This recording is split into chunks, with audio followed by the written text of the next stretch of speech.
नमस्कार दोस्तों, आप लोगों का स्वागत है आज की इस नई कहानी में। मेरा नाम सोनी है और मेरी उम्र 20 साल है। मेरी अभी नई नई शादी हुई है और मैं अपने ससुराल में नई नई आई हूँ। मेरे ससुराल में मुझे सब बहुत खुश रखते हैं।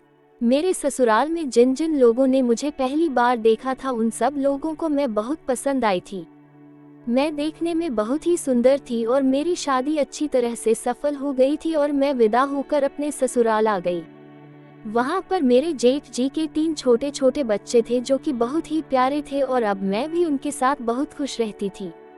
एक दिन मैंने नोटिस किया, जब भी मैं घर पर अकेली होती थी तो मेरे जेठ जी मुझे बहुत घूर घूर कर देखते थे। ये बात मैं ना किसी को बता सकती थी और ना ही अपने जेठ से इसका जवाब मांग सकती थी। अब उनका रोज का यही काम बन गया था। जैसे ही वह मुझे अकेला देखते थे तो उनका मुझ पर यूं पागलों की तरह घूरना शुरू हो जाता था। मैं उनको इस बारे में कुछ बोलूं भी तो कैसे। हाँ, मेरे मन में ख्याल आया कि शायद मैं बहुत ही ज्यादा सुंदर हूँ।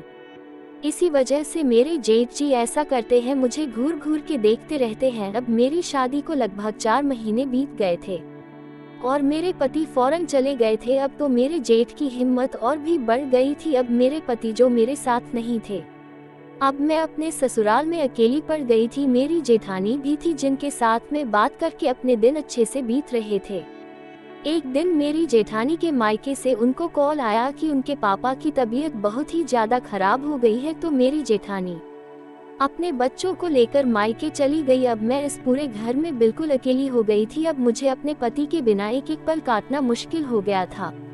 पहले मैं अपने जेठानी के बच्चों को अपने साथ सुला लिया करती थी। उनके जाने के बाद अब मैं अपने कमरे में बिल्कुल अकेली ही सोती थी और अपने जेठ जी के लिए भी खाना बना दिया करती थी, क्योंकि हम सब लोग इकट्ठा ही रहते थे। आज भी मैंने हर रोज की तरह खाना बनाया और हम दोनों ने मिलकर खाना खाया और मैं अपने कमरे में सोने चली गई। रात के लगभग 1 बजे मुझे महसूस हुआ कि जैसे कोई मेरी बगल में सो रहा हो, पर मैंने सोचा कौन ही हो सकता है, मेरा पति तो विदेश गया है। मैंने सोचा कि यह मेरा वहम ही है।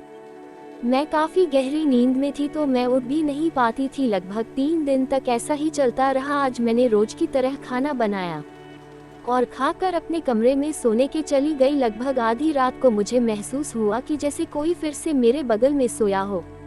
आज मैं अपने पूरे होश में थी। मैं पूरी तरह से घबरा गई। जैसे ही मैंने बेड से उठने की कोशिश की तो उस इंसान ने मुझे पूरी तरह से जकड़ लिया और उसने मेरे दोनों हाथों को जकड़ लिया और मेरी दुकान पर हाथ फिरने लगा। फिर मैं थोड़ी देर के लिए ऐसे ही पड़ी रही। थोड़ी देर के बाद मैंने लाइट का बटन ऑन करने का सोचने लगी, पर नहीं कर पाई। थोड़ी देर तक मैं ऐसे ही निढाल पड़ी रही। अब वो भी निढाल पड़ चुके थे। थोड़ी देर बाद मैंने फिर से लाइट जलाने की कोशिश की। इस बार मैंने लाइट ऑन कर ही दी तो मैंने देखा मेरे बगल में मेरे जेठ जी थे। मैंने उनको कहा, जेठ जी आप यहाँ मेरे कमरे में क्या कर रहे हो? मैं आपके छोटे भाई की पत्नी हूँ, आपको ऐसा नहीं करना चाहिए था। तभी वो बोले, तेरी जेठानी मायके चली गई है और तुम्हारा पति भी तो बाहर चला गया है, तो हम दोनों को अपना अकेलापन दूर कर लेना चाहिए। जेठ जी कहने लगे, सोनी इसमें बुराई ही क्या है, और कहने लगे तुम टेंशन मत लो, घर का राज घर में ही रह जाएगा।